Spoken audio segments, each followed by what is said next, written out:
welcome to another episode of Belongs to the Shadows. I'm your host, Jaime Bennett, and I have Zombie Bear here.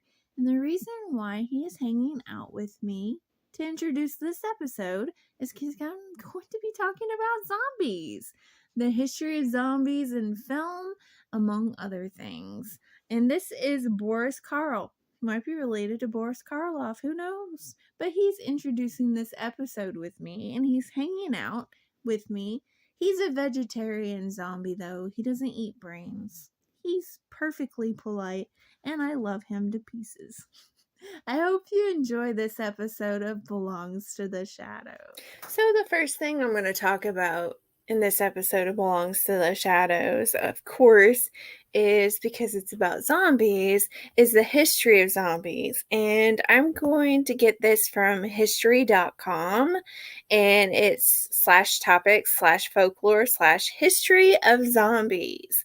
So if you want to read more on it, it does come from the History channel. And here we go. Zombies.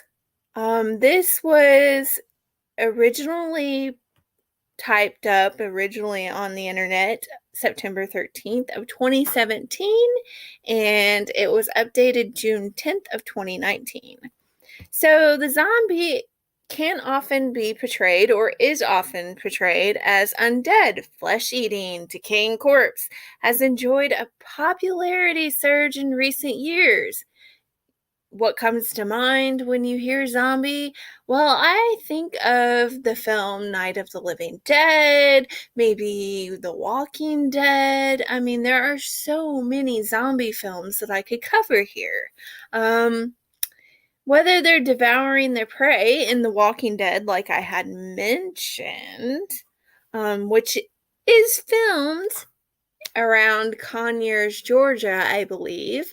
So that's interesting. It is filmed near my neck of the woods.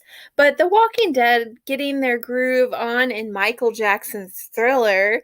I grew up with Michael Jackson's music. I was a kid in the 80s. I know I'm aging myself here, but Michael Jackson's Thriller is pretty much the first time that I even knew zombies existed as a kid.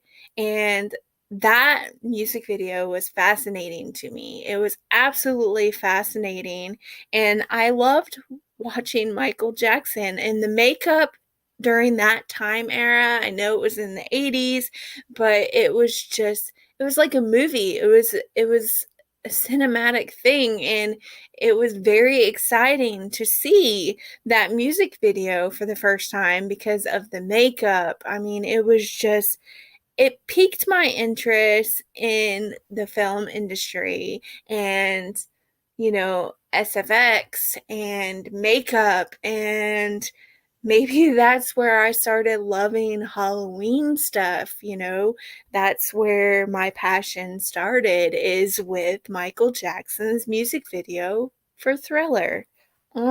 Zombies dominate pop culture, but are zombies real? That's a question you might be asking yourself, or have asked yourself, or now will ask yourself. Unlike many other monsters, which are mostly a product of superstition, like werewolves, vampires,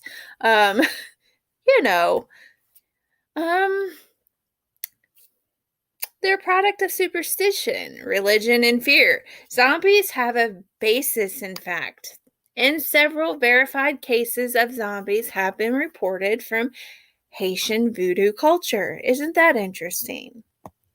Zombie traits. Here are the traits of zombies. A zombie, according to pop culture as well as folklore, is usually either a reawakened corpse with a ravenous appetite, or someone bitten by another zombie infected with a zombie virus. Zombies are usually portrayed as strong but robotic beings with rotting flesh. And their only mission in life, or afterlife, is to feed. They typically don't have conversations. It's more like, so, the grunt. Other the origins of zombies, the ancient Greeks did believe, or is believed to be the first civilization terrorized by the fear of the undead. Archaeologists have unearthed many ancient graves which had contained skeletons pinned down by rocks or heavy objects. It's to prevent the dead bodies from reanimating. Isn't that very interesting? I used to want to be an archaeologist, and I'll tell you why. Indiana Jones, of course. But we're not talking about Indiana Jones. I could probably carry on and on and on about my beloved Indiana Jones. But we're talking about zombies. So, zombie folklore has been around for centuries in Haiti, possibly originating in the 17th century when West African slaves were brought in to work on Haiti's sugarcane plantations. There was brutal conditions that had left a lot of the slaves longing for freedom. According to some reports, the life, or rather afterlife, of a zombie represented the horrific plight of slavery. Zombies and voodoo. Voodoo, sometimes spelled Vodou or Vodun, Vodun, is a religion based in West Africa, and it is practiced throughout Haiti, as well as the Caribbean, Brazil, the American South, and other places with African heritage. Many people who follow the voodoo religion today believe zombies are myths, but some believe zombies are people revived by a voodoo practitioner known as a bokor. Bokor. I hope I'm pronouncing that right. It's spelled Bokor. My dialect sometimes causes me to mispronounce things, and for that I apologize. But I would say it's Bokor. Bokars have a tradition of using herbs, shell, fish, animal parts, bones, and other objects to create concoctions, including zombie powders, which contain tetrodotoxin, a deadly neurotoxin found in, guess what? The pufferfish and some other marine species. If used carefully at sublethal doses, the tetrodotoxin combination may cause zombie-like symptoms, such as a difficulty walking, mental confusion, and respiratory problems. High doses of tetrodotoxin can lead to paralysis or a coma. This could cause someone to appear dead and be buried alive, then later revived. How scary is that? What comes to mind whenever they talk about that is I can't help but to think about Romeo and Juliet. You know how she took the poison and it stopped her heart, and he then took his life because he thought she was dead, and she awoke to find him dead instead. Yeah, maybe, just maybe, that was a zombie potion. It's a thought process. It's something to think about. Real zombies reported in medical journals. So here we go. Though it is rare, there are several credible reports in medical journals of people, good Lord, people, let's try that again, rewind. People using these compounds to induce paralysis in people and then revive them from the grave. A 1997 article in the British medical journal, The Lancet, described 3 verifiable accounts of zombies. In one case, a Haitian woman who appeared to be dead was buried in a family tomb, only to reappear 3 years later. Yikes. An investigation revealed that her tomb was filled with stones, and her parents agreed to admit her to a local hospital. In another well-documented case, a Haitian man named Clairvis Narcissus Narcisse, there we go, Clairvis Narcisse, there we go, entered a local hospital with severe respiratory problems in 1962. After he slipped into a coma, Narcisse, good Lord, I will get it, trust me, Narcisse was declared dead, was buried shortly thereafter. But 18 years later, a man walked up to Angelina Narcisse in a village marketplace, insisting she was his sister. Doctors, townspeople, and family members all identified him as Clairvis Narcisse, who claimed he had been buried alive, then dug up and put to work on a distant sugar plantation. So, what is this telling you all? I guess maybe this is an indicator that people should stay away from sugar, maybe? To not work with sugar? I don't know. Those sugar plantations are kind of seeming to be, a little bit of a zombie area. But zombies in pop culture. According to the Undead 18th Century by Linda Truce, zombies appeared in literature as far back as 1697 and were described as spirits or ghosts, not cannibalistic beings. They arrived on the film scene around the same time as their monster peers, Frankenstein and Dracula, with the 1932 release of White Zombie. So, no, that's not just a music band. It is an actual movie. But it wasn't until 1968 that zombies acquired a cult following of their own with the release of Night of the Living Dead, directed by George Romero. Yes, Night of the Living Dead. That is a cult classic. I could go on and on about Night of the Living Dead. They even made a spoof that they showed after Night of the Living Dead, sometimes when they would show or air Night of the Living Dead on television. It was called Night of the Living Bread. So yes, I could go on and on about that. About that movie. It is a cult classic, and that's one of the earliest zombie movies that I remember watching.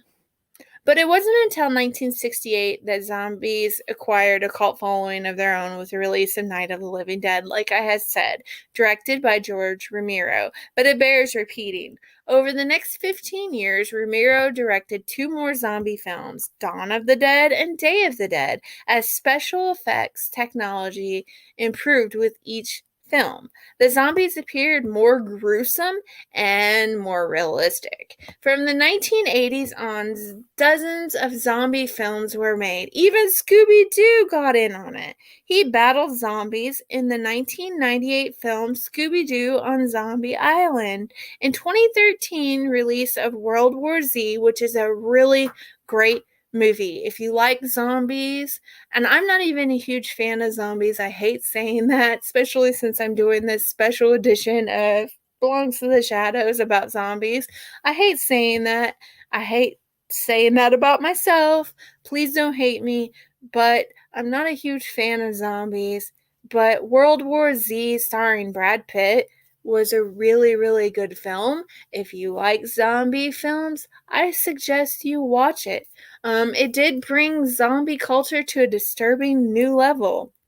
Not surprisingly, television jumped on the zombie bandwagon with shows like iZombie, which is a great show. I love that show, and Helix. But no zombies ever terrified more television viewers than those on The Walking Dead, like I had mentioned earlier. Each show features a post-apocalyptic zombie feeding frenzy that leaves fans horrified and yet unable to look away. Are zombies in the Bible? The modern day carnivorous zombie isn't in the Bible, but there are many references to bodies being reanimated or resurrected, which may have inspired zombie myths throughout history. For example, the book of Ezekiel describes a vision where Ezekiel is dropped in a boneyard and prophesizes to the bones. The bones start to shake and become covered with muscle and flesh until they're reanimated, yet there was no breath in them. So there you go. And the book of Isaiah also states, "Thy dead men shall live, together with my dead body shall they arise. Awake and sing, ye that dwell in dust, for thy dew is as the dew of herbs, and the earth shall cast out the dead." Quote, in quotations. What's our fascination with zombies? Good question. Why does the modern world have such a love affair with zombies? History may be to blame. According to Stanford literary scholar Angelica Bakira Vidigar tells Stanford News she believes that mankind's perception of violence took a drastic turn after the bombings of Hiroshima and Nagasaki during World War II. She feels such large-scale disasters caused people to fictionalize their deaths on a mass scale, focus on survival of the fittest, a common theme among zombie narratives. That makes sense. The Center for Disease Control and Prevention, CDC, agrees. They took advantage of zombie mania and created a zombie preparedness website to motivate people to prepare for disasters and often tips on how to survive a zombie apocalypse and other catastrophes. The site was a huge hit. So, do you believe in zombies? Do you think that we need to prepare for a zombie apocalypse? At this point, I hate to say it, and I'm not making fun of it by any means. It's no laughing matter, but at this point, nothing would surprise me. I mean, we have COVID, we have had many crazy breakouts and many crazy things to hit. So, I mean, a zombie disease would not surprise me. Whether you're a fan of zombies or the thought of running into one causes you to sleep with one eye open, they are a part of modern pop culture. Although the zombie myth has a basis in fact, today's zombies has taken on a life of their own. You can say that again. So going back to the first zombie film, you can get this from library.cmu.edu/about/news/2017-10/Legacy Dead History Zombie. The roots of the zombie tradition in American drama can be traced to Henry Francis Downing's Voodoo from 1914. Though it didn't directly feature the living dead creatures that we know as zombies, the play was set in the Caribbean and featured voodoo magic as part of the plot, both of which are essential elements in the zombie tradition. Downing was an African American member of the diplomatic corps in Liberia, but he wrote a variety of plays as well as novels based on his own globetrotting knowledge.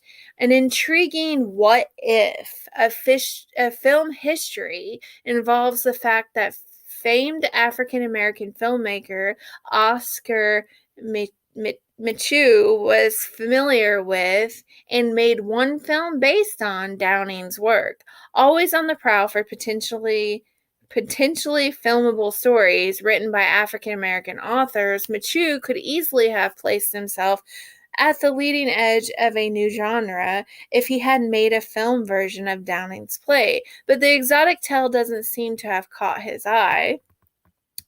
So even if he had entered the field, Micheaux would not have been alone.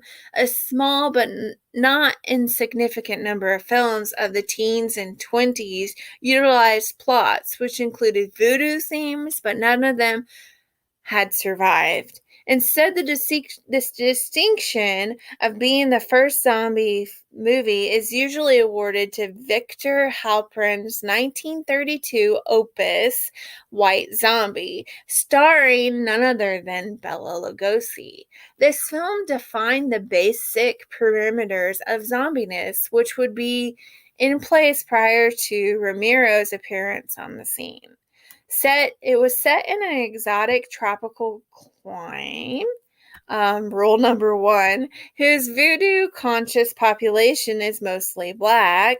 Rule number 2, the plot involved the evil sorcerer Legendre, who is skilled in the ways of voodoo. Rule number 3, he uses a drug to kill his enemy and enslaves their undead bodies. All of this is in quotations, by the way. Rule number 4, this practice ends badly for pretty much everyone except the zombified love interest and her husband, to whom she is restored after Lugosi and his zombies plunge over a cliff to their real and final deaths. Conspicuously missing is any eating of brains, actual revived dead corpses, or an unknown cause for the undead shenanigans. White Zombie was a financial success for its independent producers, but it did not spawn countless imitators. Instead, zombies and voodoo made occasional appearances in film over the next 10 years. The Halperins tried an unsuccessful follow-up in the year of 1936 called Revolt of the Zombies. Silent film veteran director Marshall Nealon filmed a voodoo-themed story called Chloe in the year of 1934, and Nina Mae McKinney, the Black Garbo, was featured in a voodoo tale called The Devil's Daughter in the year of 1939.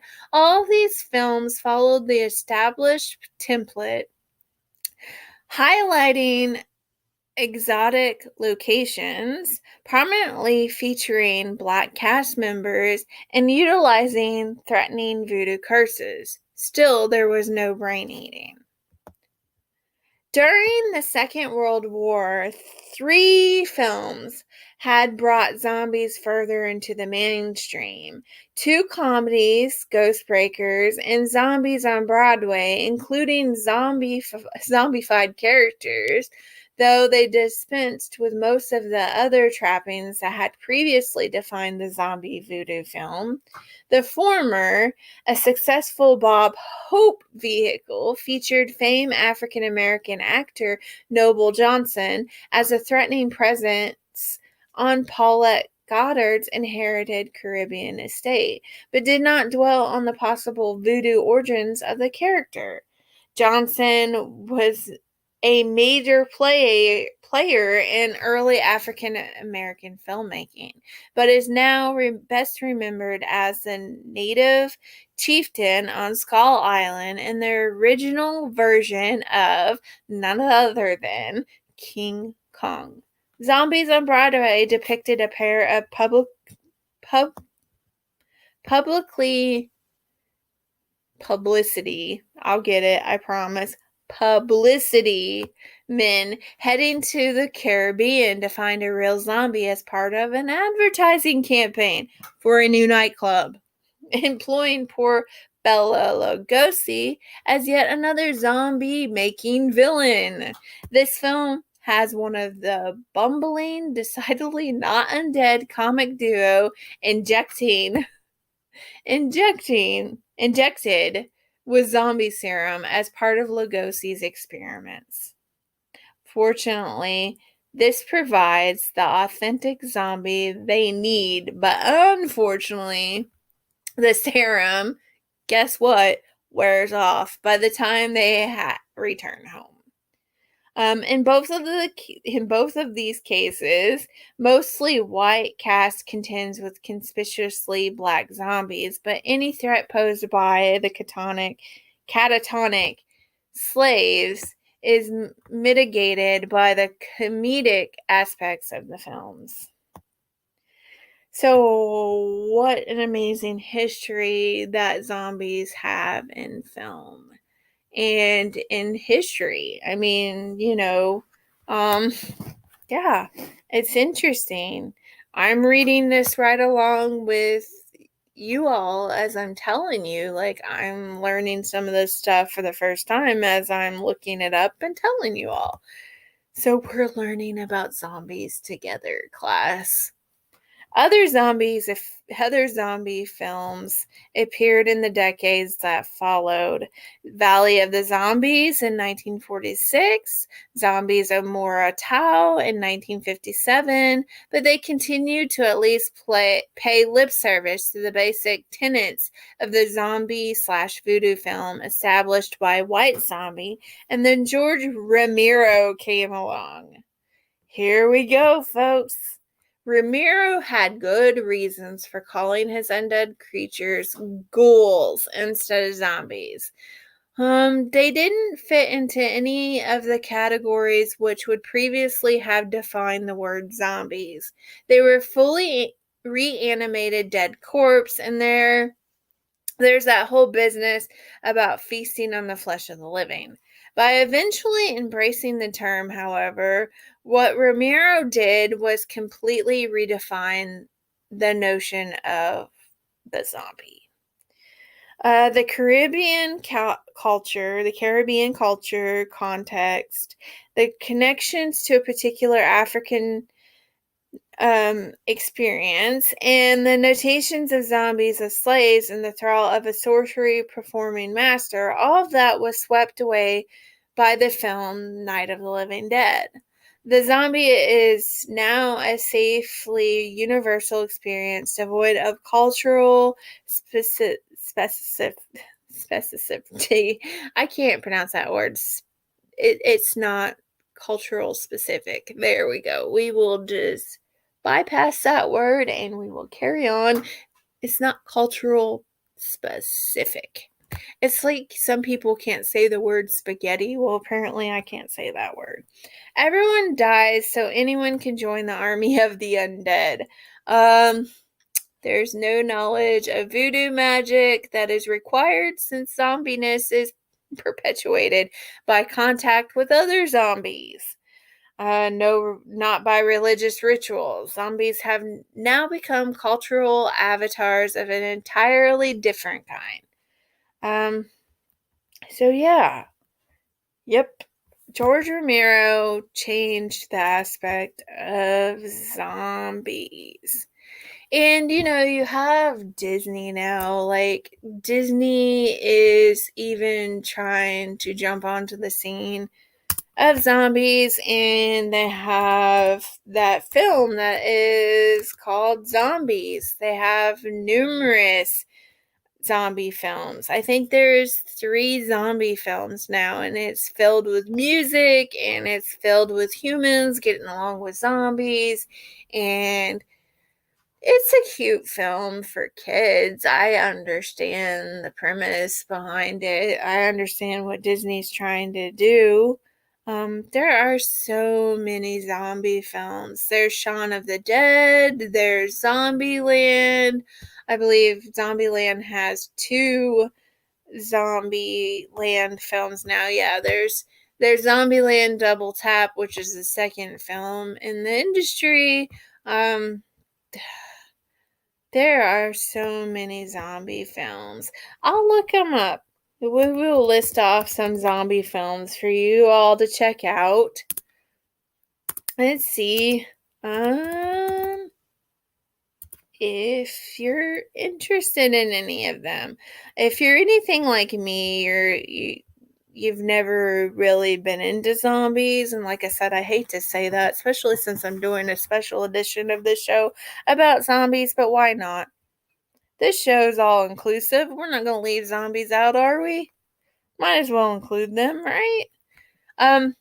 There's I say that I wasn't really a huge fan of zombies. I take that back because I did like Night of the Living Dead and Corpse Bride. I mean, hello, that's about a zombie, right? And then you've got Nightmare Before Christmas. Sally's a zombie. So, okay, I like zombies. I will rephrase that. I'm a fan of zombies because I like Sally from Nightmare Before Christmas, and I love Corpse Bride, and I love the movie Warm Bodies.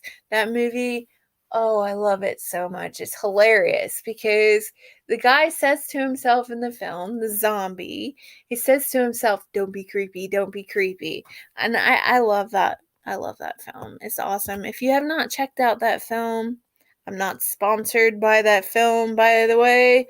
But if you've not checked out that film, please do yourself a favor and check it out. There's Evil Dead.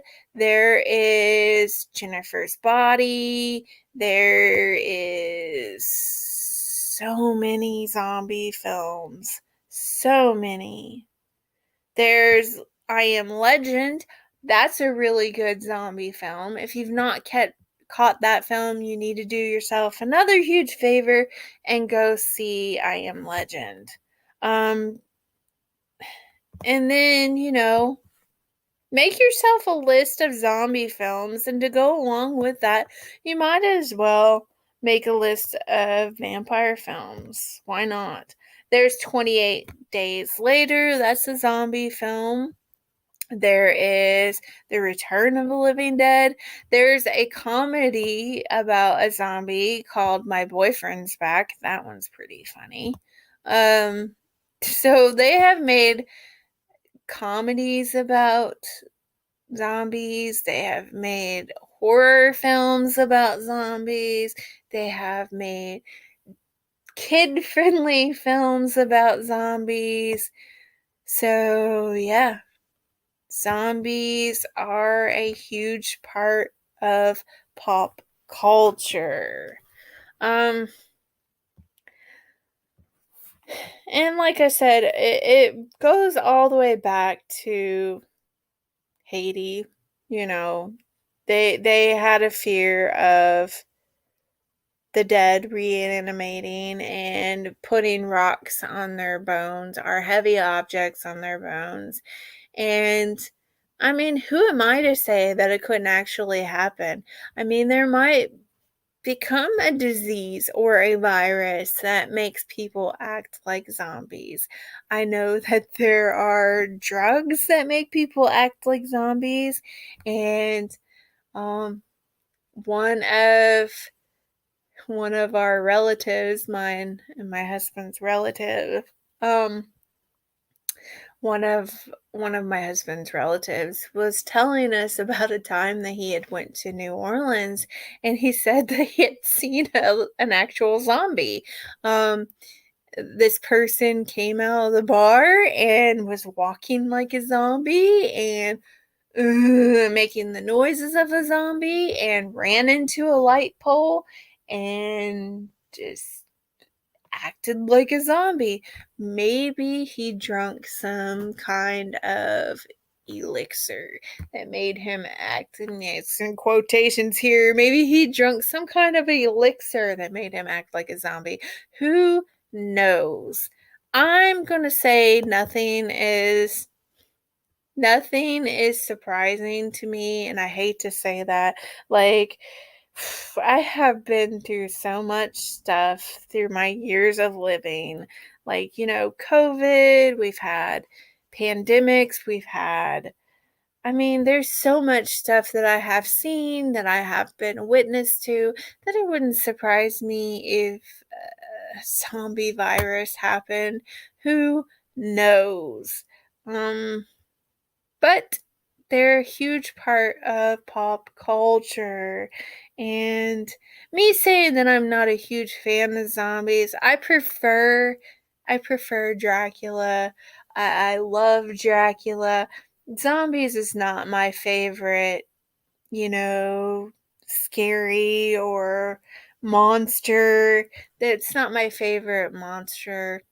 But there are a lot of really awesome zombie films, and the directors and the creators of those films, they deserve huge props and an applause.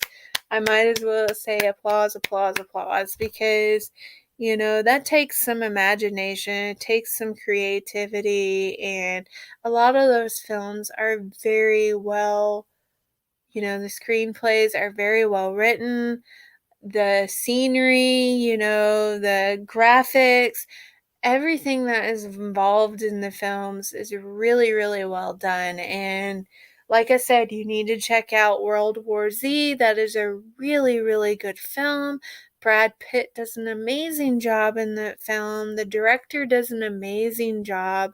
It's just an amazing, an incredible film to see. You have other films like Resident Evil. You have films that are along those lines that are just absolutely amazing, and a lot of times they don't get the recognition that they deserve. They don't get noticed a lot of times, and they deserve to be noticed. There's a zombie movie that I watched when I was younger, and I forget what it was called. It had train in the title, and that was a very freaky film. I wish I could remember what it was called. My uncle loves horror films, and maybe that's where my love of Halloween and horror films actually started, is because my uncle would rent scary movies. And the 80s was different, people. I watched scary films when I was a kid. My mom and dad are really great parents, so please don't be judgmental of them, but the 80s were different. They were different. Okay, they were different. And I watched scary films. I would watch Child's Play, and I watched Freddy Krueger, and I watched all these scary films. And I turned out okay, right? Wink, wink.